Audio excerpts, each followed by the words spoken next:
Sì, ecco, la nostra non è una manifestazione contro, la parola a me non piace, ma è a favore, cioè a favore dei nostri bambini,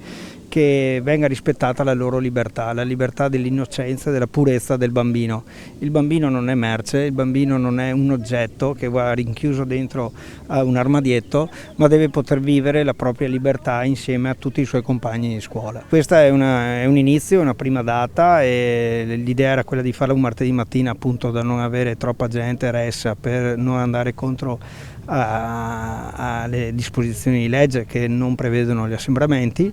e quindi questo è un primo appuntamento di altri che saranno calendarizzati in altri istituti, dove appunto partirà una raccolta di firme per chiedere le dimissioni di un ministro, a nostro giudizio inadeguato al ruolo che è la ministra Azzolina. L'uso dei plexiglass e delle mascherine nelle aule, perché assolutamente non ha alcun senso.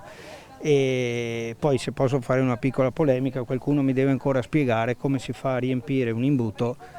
visto che il ministro in pubblica udienza ha detto che gli studenti sono degli imbuti da riempire. E dopodiché siamo in una situazione di continui rimandi, non si prendono assolutamente decisioni serie e concrete, quindi non sappiamo dove andare. Su questo io voglio stendere anche un'altra cosa: in tutta Europa sono ripartite le scuole e non il calcio. In Italia abbiamo 414 tesserati di Serie A, di cui abbiamo avuto 23 calciatori positivi al Covid.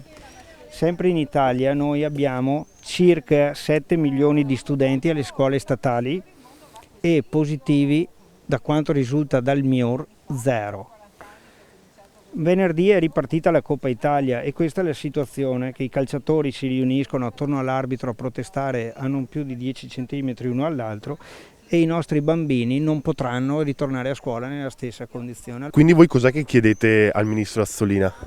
Innanzitutto date certe per la riapertura, perché sono continui rimandi, e dopodiché che ci dia appunto dei dispositivi di legge concreti, senza i plexiglass e senza le mascherine. Noi critichiamo il fatto che ci vengano imposte con grandissimo ritardo delle linee guida che potrebbero essere troppo costrittive rispetto a quella che è la realtà della scuola. Quindi localmente con i dirigenti scolastici stiamo lavorando per prevedere, in base a tutta l'esperienza che ci siamo fatti in questo periodo, anche con l'apertura dei centri estivi,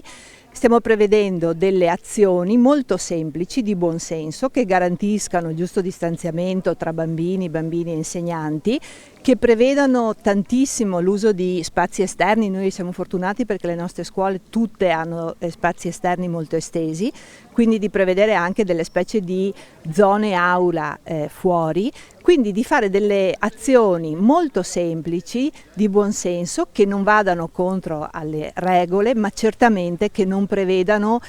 plexiglass o altri ausili che tengano distanziati i bambini, in un modo che potrebbe diventare molto più dannoso per loro che non l'effetto del virus, che comunque abbiamo visto non colpisce i bambini.